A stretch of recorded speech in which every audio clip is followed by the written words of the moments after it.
ഓം ശാന്തി 5/11/2025 പ്രഭാതമുരളി മധുബൻ. മധുരമായ കുട്ടികളെ, ഈ മുഴുവൻ ലോകവും രോഗികളുടെ വലിയ ആശുപത്രിയാണ്. ബാബ വന്നിരിക്കുകയാണ് മുഴുവൻ ലോകത്തെയും നിരോഗിയാക്കാൻ വേണ്ടി. ചോദ്യം: ഏത് സ്മൃതി ഉണ്ടായിരിക്കുകയാണെങ്കിൽ ഒരിക്കലും നിരാശയുടെയോ ദുഃഖത്തിന്റെയോ അലകൾക്ക് വരാൻ സാധിക്കില്ല?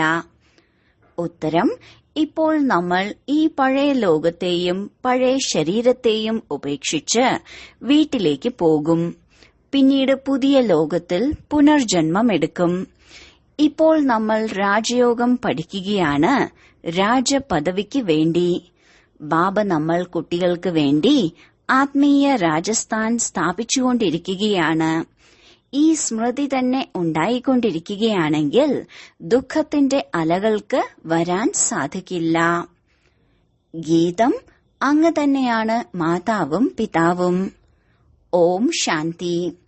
ഗീതം നിങ്ങൾ കുട്ടികൾക്ക് വേണ്ടിയുള്ളതല്ല, പുതിയ പുതിയ കുട്ടികൾക്ക് മനസ്സിലാക്കി കൊടുക്കാൻ വേണ്ടിയാണ്.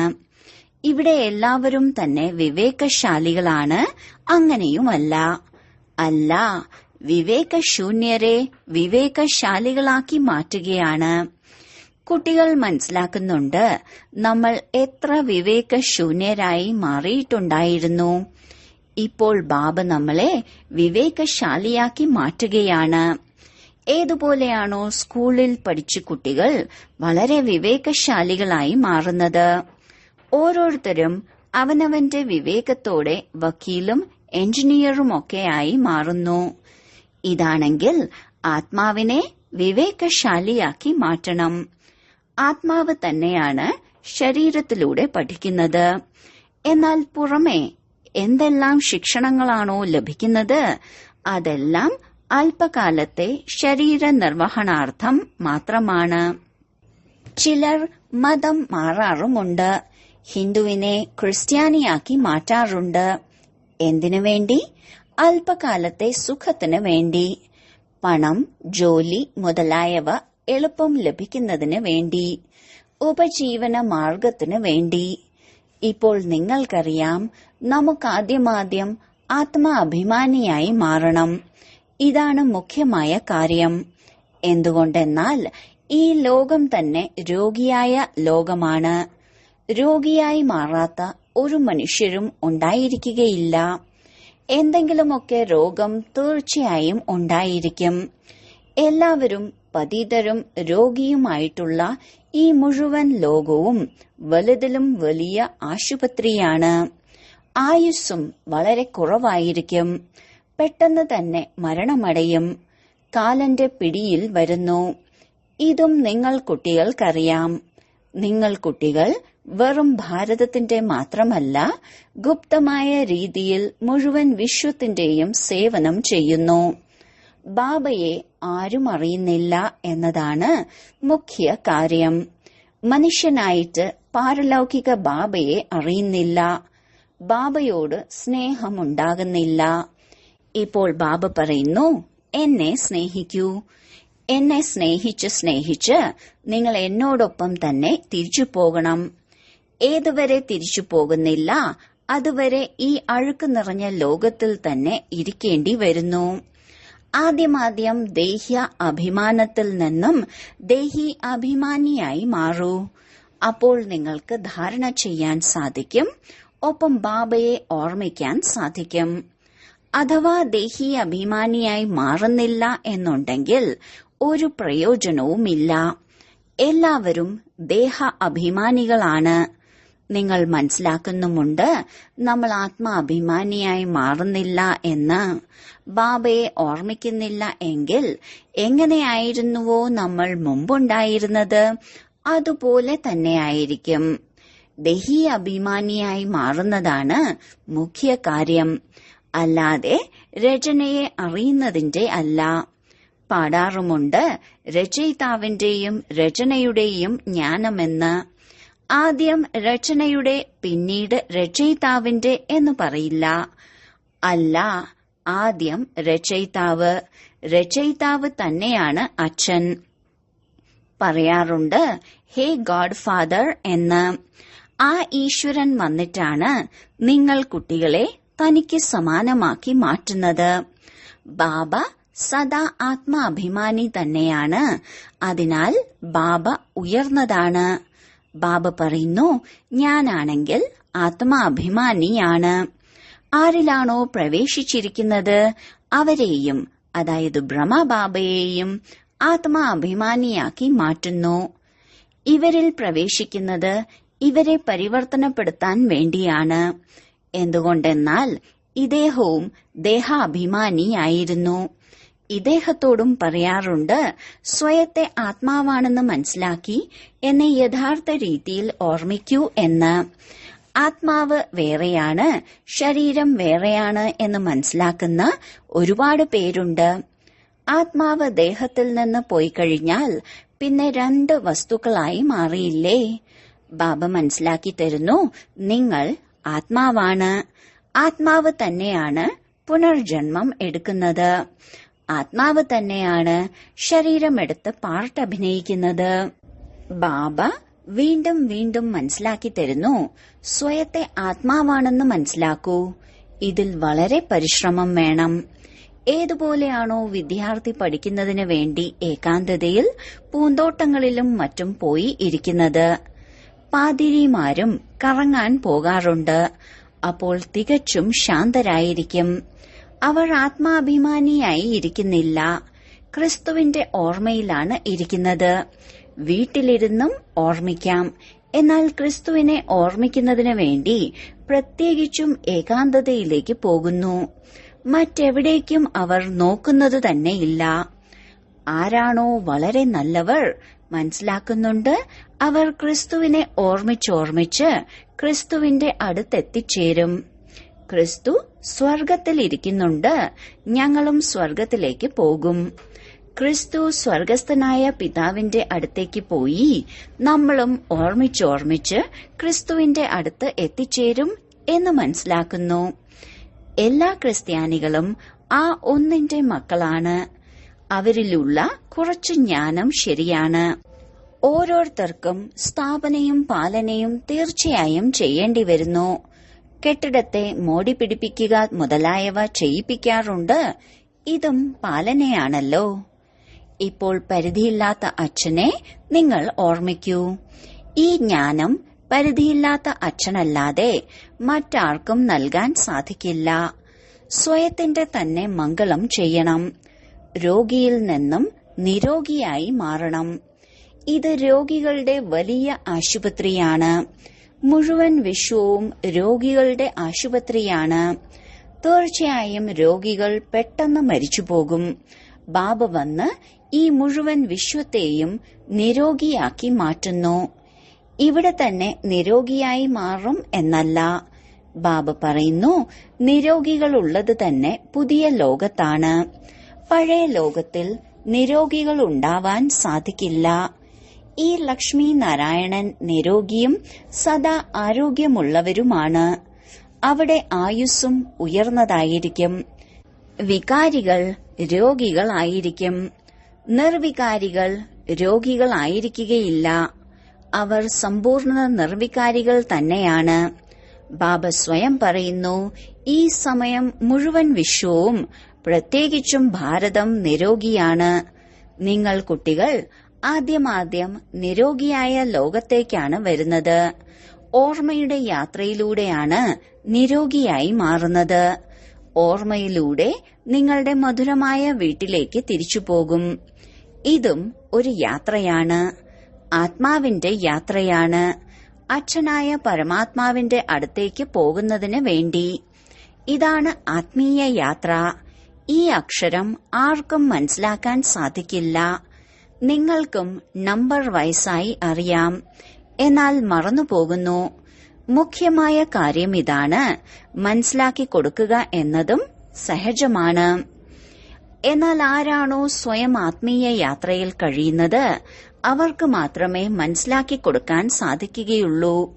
സ്വയം കഴിയുന്നില്ല എന്നിട്ട് മറ്റുള്ളവർക്ക് മനസ്സിലാക്കി കൊടുക്കുകയാണെങ്കിൽ അമ്പ് തറക്കില്ല. സത്യതയുടെ ബലം വേണം. നമ്മൾ ബാബയെ അത്രയും ഓർമ്മിക്കുന്നുണ്ട്. സ്ത്രീ പതിയെ എത്രയാണ് ഓർമ്മിക്കുന്നത്? ഇതാണ് പതികളുടെയും പതി, അച്ഛന്മാരുടെയും അച്ഛൻ, ഗുരുക്കന്മാരുടെയും ഗുരു. ഗുരുക്കന്മാര് പോലും ആ അച്ഛനെയാണ് ഓർമ്മിക്കുന്നത്. ക്രിസ്തുവും അച്ഛനെയാണ് ഓർമ്മിക്കുന്നത്. എന്നാൽ ആ അച്ഛനെ ആർക്കും അറിയില്ല. ബാബ എപ്പോഴാണോ വരുന്നത് അപ്പോഴാണ് തന്റെ പരിചയം നൽകുന്നത്. ഭാരതവാസികൾക്ക് തന്നെ അച്ഛന്റെ പരിചയമില്ല. പിന്നെ എങ്ങനെയാണ് മറ്റുള്ളവർക്ക് ലഭിക്കുന്നത്? വിദേശത്തിൽ നിന്ന് പോലും ഇവിടെ വരുന്നുണ്ട് യോഗം പഠിക്കാൻ. ഭഗവാനാണ് പ്രാചീന യോഗം പഠിപ്പിച്ചതെന്ന് മനസ്സിലാക്കുന്നു. ഇതാണ് ഭാവന. ബാബ മനസ്സിലാക്കി തരുന്നു, സത്യമായ ഞാൻ തന്നെയാണ് കൽപ്പകൽപ്പം വന്ന് പഠിപ്പിക്കുന്നത്. ഒരു തവണ സ്വയത്തെ ആത്മാവെന്ന് മനസ്സിലാക്കി ബാബയെ ഓർമ്മിക്കൂ എന്നതാണ് മുഖ്യ കാര്യം. ഇതിനെ തന്നെയാണ് ആത്മീയ യോഗമെന്ന് പറയുന്നത്. ബാക്കി എല്ലാവരുടെയും യോഗം ശരീരത്തിനോടാണ്. ബ്രഹ്മത്തോട് യോഗം വെക്കാറുണ്ട്. അതാണെങ്കിൽ ബാബയല്ല. ബ്രഹ്മം എന്നുള്ളത് മഹത്തത്വമാണ്, വസിക്കാനുള്ള സ്ഥാനമാണ്. അതിനാൽ ശരിയെന്നത് ഒരു ബാബയാണ്. ഒരു ബാബയെ തന്നെയാണ് സത്യമെന്ന് പറയുന്നത്. ഇതും ഭാരതവാസികൾക്കറിയില്ല എങ്ങനെയാണ് ബാബ സത്യമാകുന്നത് എന്ന്. ബാബ തന്നെയാണ് സത്യമായ രാജ്യം സ്ഥാപിക്കുന്നത്. സത്യമായ രാജ്യവും അസത്യമായ രാജ്യവും. നിങ്ങൾ എപ്പോഴാണോ സത്യമായ രാജ്യത്തിൽ കഴിയുന്നത് അപ്പോൾ അവിടെ രാവണ രാജ്യം തന്നെ ഉണ്ടാകുന്നില്ല. പകുതി കൽപ്പത്തിനു ശേഷം രാവണ രാജ്യവും അസത്യവുമായ രാജ്യം ആരംഭിക്കുന്നു. സത്യമായ രാജ്യം എന്നത് പൂർണമായും സത്യയുഗത്തെയാണ് പറയുന്നത്. പിന്നീട് അസത്യമായ രാജ്യം മുഴുവൻ കലിയുഗത്തിന്റെ അവസാനവും. ഇപ്പോൾ നിങ്ങൾ സംഗമയുഗത്തിലാണ്. അവിടെയുമല്ല ഇവിടെയുമല്ല. നിങ്ങൾ യാത്ര ചെയ്തുകൊണ്ടിരിക്കുകയാണ്. ആത്മാവാണ് യാത്ര ചെയ്യുന്നത്, ശരീരമല്ല. ബാബ വന്നിട്ടാണ് യാത്ര ചെയ്യാൻ പഠിപ്പിക്കുന്നത്. ഇവിടെ നിന്ന് അവിടേക്ക് പോകണം. നിങ്ങളെ ഈ യാത്ര പഠിപ്പിക്കുന്നു. മനുഷ്യർ പിന്നീട് നക്ഷത്രങ്ങളിലേക്കും ചന്ദ്രനിലേക്കുമെല്ലാം പോകുന്നതിനു വേണ്ടി യാത്ര ചെയ്യുന്നു. ഇപ്പോൾ നിങ്ങൾക്കറിയാം അതിലൊരു ലാഭവുമില്ല എന്ന്. ഈ വസ്തുക്കളിലൂടെ തന്നെ വേണം എല്ലാം വിനാശമാകാൻ. ബാക്കി ആരെല്ലാമാണോ അത്രയധികം പ്രയത്നിക്കുന്നത് അതെല്ലാം വ്യർത്ഥമാണ്. നിങ്ങൾക്കറിയാം ഏതെല്ലാം വസ്തുക്കളാണോ സയൻസിൽ നിന്നുണ്ടാകുന്നത് അതെല്ലാം ഭാവിയിൽ നിങ്ങൾക്ക് തന്നെയാണ് പ്രയോജനപ്പെടാൻ പോകുന്നത്. ഈ ഡ്രാമ ഉണ്ടാക്കപ്പെട്ടിരിക്കുകയാണ്. പരിധിയില്ലാത്ത ബാബ വന്ന് പഠിപ്പിക്കുകയാണ്. അതിനാൽ അത്ര ബഹുമാനം കൊടുക്കണം. ടീച്ചർക്ക് സാധാരണയായി ബഹുമാനം കൊടുക്കാറുണ്ട്. ടീച്ചർ നിർദ്ദേശം നൽകുന്നു, നല്ല രീതിയിൽ പഠിച്ച് പാസ്സാകൂ. അഥവാ ആജ്ഞ പാലിക്കുന്നില്ല എങ്കിൽ തോറ്റുപോകും. ബാബയും പറയുന്നു, നിങ്ങളെ പഠിപ്പിക്കുന്നത് തന്നെ വിശ്വത്തിന്റെ അധികാരിയാക്കി മാറ്റാനാണ്. ഈ ലക്ഷ്മി നാരായണന്മാർ അധികാരികളാണ്. പ്രജകളും അധികാരികളാണെങ്കിലും പദവി ഒരുപാടുണ്ടല്ലോ. എന്നാൽ ഭാരതവാസികളും പറയാറുണ്ടല്ലോ നമ്മൾ അധികാരികളാണെന്ന്. പാവപ്പെട്ടവരും സ്വയത്തെ ഭാരതത്തിലെ അധികാരി എന്ന് തന്നെ മനസ്സിലാക്കും. എന്നാൽ രാജാവും പാവപ്പെട്ടവരും തമ്മിൽ എത്ര വ്യത്യാസമാണ്. ജ്ഞാനത്തിന്റെ ആധാരത്തിലാണ് പദവിയിൽ വ്യത്യാസമുണ്ടാകുന്നത്. ജ്ഞാനത്തിലും സാമർഥ്യം വേണം, പവിത്രതയും വേണം, അതുപോലെ ആരോഗ്യവും സമ്പത്തും വേണം. സ്വർഗത്തിലെല്ലാം ഉണ്ടല്ലോ. ബാബ ലക്ഷ്യത്തെക്കുറിച്ച് മനസ്സിലാക്കി തരികയാണ്. ലോകത്തിൽ മറ്റാരുടെയും ബുദ്ധിയിൽ ഈ ജ്ഞാനം ഉണ്ടായിരിക്കുകയില്ല. നിങ്ങൾ പെട്ടെന്ന് തന്നെ പറയും, നമ്മൾ ഇന്നതായി മാറാൻ പോകുന്നു എന്ന്. മുഴുവൻ വിശ്വത്തിലും നമ്മുടെ രാജധാനി ഉണ്ടായിരിക്കും. ഇപ്പോഴാണെങ്കിൽ ജനാധിപത്യ രാജ്യമാണ്. ആദ്യം ഇരട്ട കിരീടധാരികളായിരുന്നു, പിന്നീട് ഒരു കിരീടധാരി. ഇപ്പോൾ ഒരു കിരീടവും ഇല്ല. ബാബ മുരളിയിൽ പറഞ്ഞിട്ടുണ്ടായിരുന്നല്ലോ, ഈ ചിത്രവും ഉണ്ടായിരിക്കണം. ഇരട്ട കിരീടധാരികളായിരുന്ന രാജാക്കന്മാരുടെ മുന്നിൽ ഒറ്റ കിരീടധാരികൾ തലകുനിക്കുന്നു.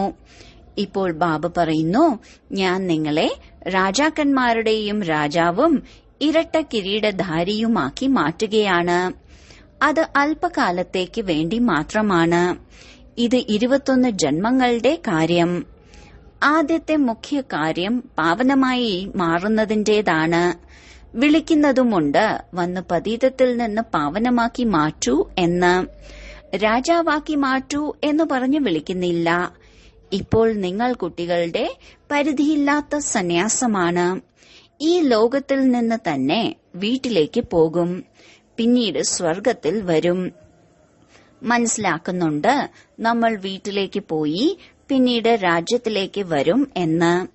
അതിനാൽ ഉള്ളിന്റെ ഉള്ളിൽ സന്തോഷം ഉണ്ടായിരിക്കണം. പിന്നീട് എന്തിനാണ് ഈ നിരാശയും ദുഃഖവും എല്ലാം ഉണ്ടാകേണ്ട കാര്യം? നമ്മൾ ആത്മാക്കൾ വീട്ടിലേക്ക് പോകും, പിന്നീട് പുനർജന്മം പുതിയ ലോകത്തിൽ എടുക്കും. കുട്ടികൾക്ക് എന്തുകൊണ്ടാണ് സ്ഥിരമായ സന്തോഷം ഉണ്ടാകാത്തത്? മായയുടെ എതിർപ്പ് ഒരുപാടുണ്ട്. അതിനാൽ സന്തോഷം കുറഞ്ഞു പോകുന്നു. പതീത പാവനൻ സ്വയം പറയുന്നു, എന്നെ ഓർമ്മിക്കൂ, എന്നാൽ നിങ്ങളുടെ ജന്മജന്മാന്തരങ്ങളുടെ പാപങ്ങൾ ഭസ്മമാകും. നിങ്ങൾ സ്വദർശന ചക്രധാരികളായി മാറുന്നു. അറിയാം, പിന്നീട് നമ്മൾ നമ്മുടെ രാജസ്ഥാനിലേക്ക് പോകും. ഇവിടെ കലിയുഗത്തിൽ ഭിന്ന ഭിന്ന പ്രകാരത്തിലുള്ള രാജാക്കന്മാർ ഭരിച്ചു പോയിട്ടുണ്ട്. ഇപ്പോൾ ഇനി വീണ്ടും ആത്മീയ രാജസ്ഥാനായി മാറണം. സ്വർഗത്തിലെ അധികാരികളായി മാറും. സ്വർഗസ്ഥനായ പിതാവ് സ്വർഗത്തിലാണ് വസിക്കുന്നത്? അങ്ങനെയല്ല. സ്വർഗസ്ഥനായ പിതാവ് വസിക്കുന്നത് തന്നെ ശാന്തിധാമത്തിലാണ്. ഇപ്പോൾ നിങ്ങൾ സ്വർഗത്തിലേക്ക് പോകുന്നതിന് വേണ്ടി പുരുഷാർത്ഥം ചെയ്യുകയാണ്. ഈ വ്യത്യാസമാണ് മനസ്സിലാക്കി കൊടുക്കേണ്ടത്. ഈശ്വരനാകുന്ന പിതാവ് മുക്തിധാമത്തിൽ വസിക്കുന്നു. സ്വർഗം പുതിയ ലോകത്തിനെയാണ് പറയുന്നത്. അവിടെ ക്രിസ്ത്യാനികൾ ഉണ്ടാകുന്നില്ല. പിതാവ് തന്നെ വന്നിട്ടാണ് സ്വർഗം സ്ഥാപിക്കുന്നത്. നിങ്ങൾ ഏതിനെയാണോ ശാന്തിധാമമെന്ന് പറയുന്നത്, അതിനെ അവർ സ്വർഗമെന്നാണ് മനസ്സിലാക്കുന്നത്. ഇതെല്ലാം മനസ്സിലാക്കേണ്ട കാര്യമാണ്. ബാബ പറയുന്നു, ജ്ഞാനം വളരെ സഹജമാണ്. ഇതാണ് പവിത്രമായി മാറാനുള്ള ജ്ഞാനം. മുക്തിയിലേക്കും ജീവൻ മുക്തിയിലേക്കും പോകാനുള്ള ജ്ഞാനം. ഇത് ബാബയ്ക്ക് മാത്രമേ നൽകാൻ സാധിക്കുകയുള്ളൂ. ആരെയെങ്കിലും തൂക്കിലേറ്റുമ്പോൾ ഉള്ളിൽ ഈ ചിന്ത മാത്രമേ ഉണ്ടായിരിക്കുകയുള്ളൂ, നമ്മൾ ഭഗവാന്റെ അടുത്തേക്ക് പോവുകയാണ്. തൂക്കിലേറ്റുന്നവരും പറയാറുണ്ട്, ഈശ്വരനെ ഓർമ്മിക്കൂ എന്ന്. 2 പേർക്കും ഈശ്വരനെ അറിയില്ല. അവർക്ക് ആ സമയം മിത്രസംബന്ധികൾ മുതലായവരുടെ ഓർമ്മയാണ് വരിക. ചൊല്ലുമുണ്ട്, അവസാന സമയം ആരാണോ സ്ത്രീയെ സ്മരിക്കുന്നത്, ആരെങ്കിലുമൊക്കെ തീർച്ചയായും ഓർമ്മ വരും. സത്യുഗത്തിൽ തന്നെയാണ് മോഹത്തെ ജയിച്ചവർ വസിക്കുന്നത്. അവിടെ ഒരു ശരീരം ഉപേക്ഷിച്ച് മറ്റൊന്നെടുക്കുമെന്നത് അറിയാമായിരിക്കും. അവിടെ ഓർമ്മിക്കുന്നതിന്റെ ആവശ്യമില്ല. അതുകൊണ്ടാണ് പറയുന്നത്, ദുഃഖത്തിൽ എല്ലാവരും സ്മരിക്കും. ഇവിടെ ദുഃഖമുണ്ട്. അതുകൊണ്ടാണ് എല്ലാവരും ഭഗവാനിൽ നിന്ന് എന്തെങ്കിലും ലഭിക്കുന്നതിന് വേണ്ടി ഓർമ്മിക്കുന്നത്. അവിടെയാണെങ്കിൽ എല്ലാം ലഭിച്ചു കഴിഞ്ഞിരിക്കുകയാണ്. നിങ്ങൾക്ക് പറയാൻ സാധിക്കും, നമ്മുടെ ഉദ്ദേശ്യമാണ് മനുഷ്യരെ ആസ്തികരാക്കി മാറ്റുക, സനാഥരാക്കി മാറ്റുക എന്നത്. നമ്മൾ ആരോരുമില്ലാത്തവരായിരുന്നു. നമ്മളിപ്പോൾ സനാഥരായി മാറുന്നു. സുഖം, ശാന്തി, സമൃദ്ധിയുടെ സമ്പത്ത് നൽകുന്നത് ബാബ തന്നെയാണ്. ഈ ലക്ഷ്മി നാരായണന് എത്ര വലിയ ആയുസ്സായിരുന്നു! ഇതുമറിയാം, ഭാരതവാസികളുടെ ആയുസ് ആദ്യം വളരെ വളരെ വലുതായിരുന്നു. ഇപ്പോൾ ചെറുതാണ്. എന്തുകൊണ്ടാണ് ചെറുതായത് എന്നാർക്കും അറിയില്ല. നിങ്ങൾക്കിത് വളരെ സഹജമായി മാറിയിരിക്കുന്നു, മനസ്സിലാക്കാനും മനസ്സിലാക്കി കൊടുക്കാനും. അതും നമ്പർ വയസ്സായി. മനസ്സിലാക്കി കൊടുക്കുന്നത് എല്ലാവരും അവനവന്റെ രീതിയിലാണ്. ആര് ഏത് രീതിയിൽ ധാരണ ചെയ്യുന്നുവോ അങ്ങനെ മനസ്സിലാക്കി കൊടുക്കുന്നു. ശരി, വളരെ കാലത്തെ വേർപാടിനു ശേഷം തിരികെ കിട്ടിയ മധുരമധുരമായ സന്താനങ്ങൾക്ക് മാതാവും പിതാവുമായ ബാബ്ദാദയുടെ സ്നേഹസ്മരണകളും പുലർക്കാല വന്ദനവും. ആത്മീയ പിതാവിന്റെ ആത്മീയ കുട്ടികൾക്ക് നമസ്കാരം.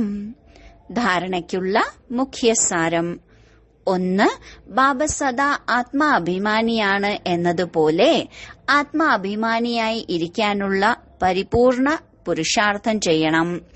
ഒരു ബാബയെ ഹൃദയം കൊണ്ട് സ്നേഹിച്ച് ബാബയോടൊപ്പം വീട്ടിലേക്ക് പോകണം. 2.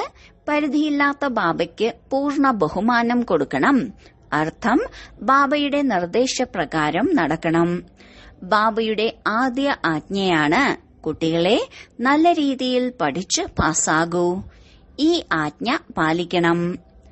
വരദാനം: ശക്തിശാലിയായ സേവനത്തിലൂടെ നിർബലരിൽ ബലം നിറയ്ക്കുന്ന സത്യമായ സേവാധാരിയായി ഭവിക്കട്ടെ. സത്യമായ സേവാധാരിയുടെ വാസ്തവിക വിശേഷതയാണ് നിർബലരിൽ ബലം നിറച്ചു കൊടുക്കുന്നതിന് നിമിത്തമാകുക. സേവനമാണെങ്കിൽ എല്ലാവരും ചെയ്യുന്നുണ്ട്. പക്ഷെ സഫലതയിൽ കാണപ്പെടുന്ന വ്യത്യാസത്തിന് കാരണമാണ് സേവനത്തിന്റെ സാധനങ്ങളിൽ ശക്തിയുടെ കുറവ്. വാളിന് അഥവാ മൂർച്ചയില്ലെങ്കിൽ പിന്നെ ആ വാൾ പ്രയോജനപ്പെടുകയില്ല എന്നതുപോലെ സേവനത്തിന്റെ വസ്തുക്കളിൽ ഓർമ്മയുടെ ശക്തിയുടെ മൂർച്ചയില്ലെങ്കിൽ സഫലത ഉണ്ടാകില്ല. അതിനാൽ ശക്തിശാലി സേവാധാരിയാകൂ. നിർബലരിൽ ബലം നിറച്ച് ക്വാളിറ്റിയുള്ള ആത്മാക്കളെ കൊണ്ടുവരൂ. അപ്പോൾ പറയും സത്യമായ സേവാധാരി.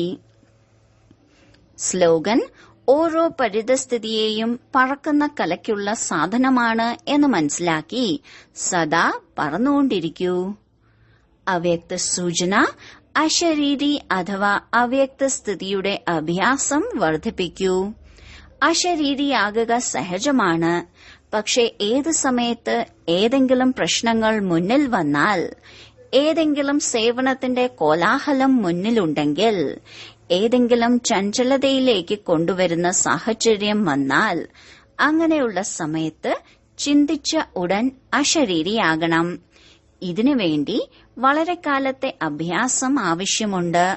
ചിന്തിക്കലും ചെയ്യലും ഒപ്പത്തിനൊപ്പം നടക്കണം. എങ്കിൽ അന്തിമ പരീക്ഷയിൽ പാസ്സാകാൻ സാധിക്കും. ഓം ശാന്തി.